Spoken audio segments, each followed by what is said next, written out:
Hello friends, welcome back to my channel. Friends, आज की इस वीडियो में हम क्लास 10 के एक्सरसाइज 8.1 के क्वेश्चन नंबर 10 और 11 सोल्व करेंगे। इससे पहले की वीडियोस में हमने क्वेश्चन नंबर 1 से लेके 9 तक के क्वेश्चन सोल्व कर रखे। चलिए स्टार्ट करते हैं। 10वां क्वेश्चन है, in triangle P Q R right angle at Q P R plus Q R is equal 25 centimetre and P Q is equal 5 centimetre. एक राइट एंगल है पी क्यू आर जो हमने बना लिया, जिसमें राइट एंगल क्यू पर है और P R plus Q are 25 है और पी क्यू दे रखी है 5 सेंटीमीटर। तो हमने पी क्यू लिख ली 5 सेंटीमीटर। अब सबसे पहले लिखेंगे P R plus Q R is equal 25 centimetre.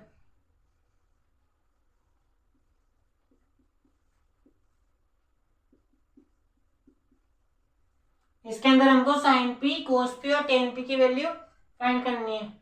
ठीक है, तो सबसे पहले लिख लिया हमने P R plus Q R is equal 25 centimetre. तो पी आर आ जाएगा 25 माइनस क्यू आर। ये प्लस का था, इधर उधर जाके माइनस का हो गया, तो ये पी आर आ जाएगा। ठीक है, अब इसमें लगाएंगे पाइथागोरस थ्योरम। ठीक है, पाइथागोरस थ्योरम होती है hypotenuse square is equal perpendicular square. Perpendicular कितना है, Q R square plus P Q का स्क्वायर।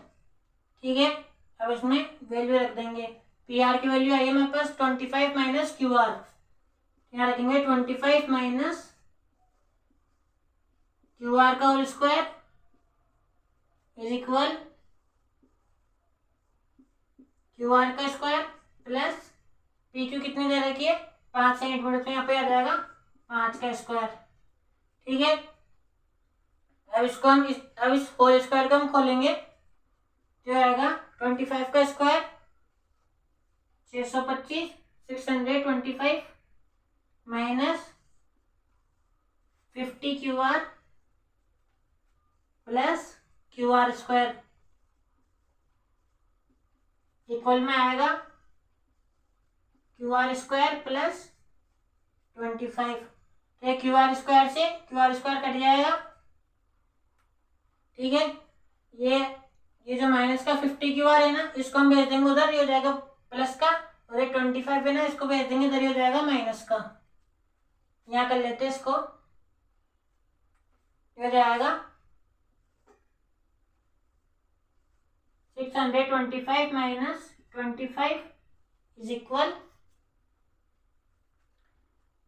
25 को उधर भेज दिया हमने, माइनस को जाएगा, और ये माइनस का 50 क्यू आर है ना, इधर चल जाएगा, ये हो जाएगा प्लस का, ये हो जाएगा 50 क्यू आर। ठीक है, अब 625 में से 25 गए तो 600 आएगा और ये आएगा 50 क्यू आर। तो क्यू आर आ जाएगा हमारे पास 600/50। डिवाइड करने पे 12 आएगा इसका आंसर।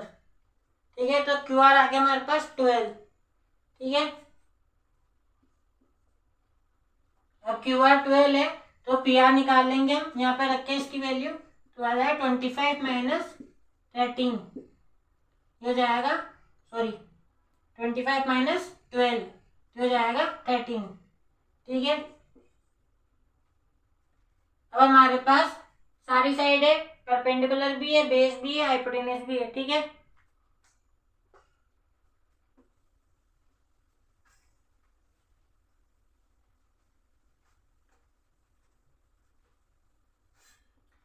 तो हमको इनकी वैल्यू निकालनी, सबसे पहले साइन पी। साइन पी का फॉर्मूला होता है, साइन का होता है परपेंडिकुलर अपॉन हाइपोटेन्यूज। परपेंडिकुलर कितना है, अब देखो एंगल पी पे इसके परपेंडिकुलर, इसके सामने वाली साइड होगी क्यू आर, मतलब 12। ठीक है, तो रहेगा 12, हो जाएगा 12 अपॉन हाइपोटेन्यूज कितना है 13। ठीक है, कोस पी के लिए, कोस पी की होती है बेस अपॉन हाइपोटेन्यूज। बेस कितना है 5, तो हो जाएगा 5/13। ठीक है, अब है टेन पी। टेन पी का होता है परपेंडिकुलर अपॉन बेस, ठीक है। परपेंडिकुलर कितना है 12 और बेस कितना है 5, ये हो जाएगा 12/5, ठीक है। तो इस तरह से हमने साइन पी, कोस पी और टेन पी की वैल्यू फाइंड कर ली, ठीक है।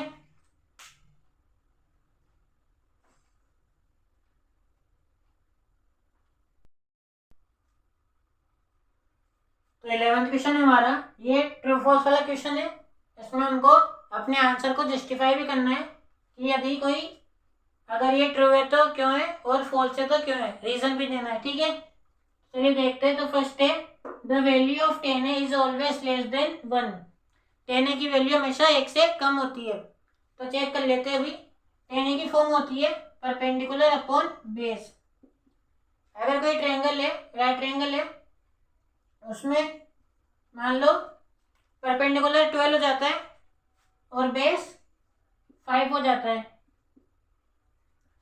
तो इसकी वैल्यू निकालेंगे हम 12/5, तो आएगा 2.4। तो ये 1 से ज़्यादा है। ऐसे एक और ले लो, परपेंडिकुलर मान लो 4 आ गया और बेस 3 आ गया, तब भी इसकी वैल्यू 1 से ज़्यादा ही आएगी, ठीक है। तो ये वाला हमारा फॉल्स है, ठीक है। ये रीज़न दे दिया हमने, ऐसा लिख देना रीज़न में, ठीक है। दूसरा है sec is equal 12/5 for some value of angle A. sec का मान 12/5 होगा किसी एंगल ए की वैल्यू के लिए, ठीक है। तो इसको भी चेक कर लेते हैं। sec का जो फॉर्म होता है वो होता है कोसे का उल्टा होता है, तो होगा ये बेस अपॉन हाइपोटेन्यूज, ठीक है। इसको कंपेयर करेंगे हम, सॉरी कोसे का उल्टा होता है, ये होगा हाइपोटेन्यूज अपॉन बेस।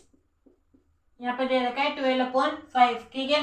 अब है ना, कोई भी राइट ट्रायंगल होता है उसके अंदर हाइपोटेन्यूज होता है ना, वो बाकी दोनों साइड से सबसे बड़ी साइड होती है, ठीक है। तो यहाँ पे हाइपोटेन्यूज बड़ा है, 5 से बड़ा है, ठीक है। इसलिए ये वाला हमारा सही है।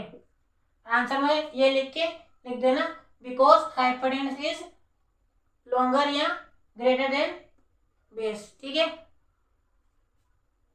थर्ड है हमारा कोसे is the abbreviation used for the cosecant of angle ए। इसमें से बोला है कि कोसे जो है वो कोसेकेंट, मतलब कोई एंगल ए के कोसेकेंट का एब्रीविएशन है, ठीक है। तो ये हमारा वैसे फॉल्स है, क्योंकि कोसे एब्रीविएशन होता है कोसाइन ऑफ एंगल ए, ठीक है।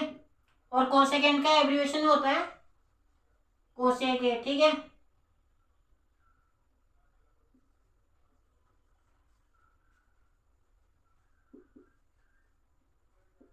ठीक है, तो इसका एब्रीविएशन कोसे नहीं है, इसका कोसेक होता है, ठीक है। तो ये वाला तो हमारा फॉल्स हो गया।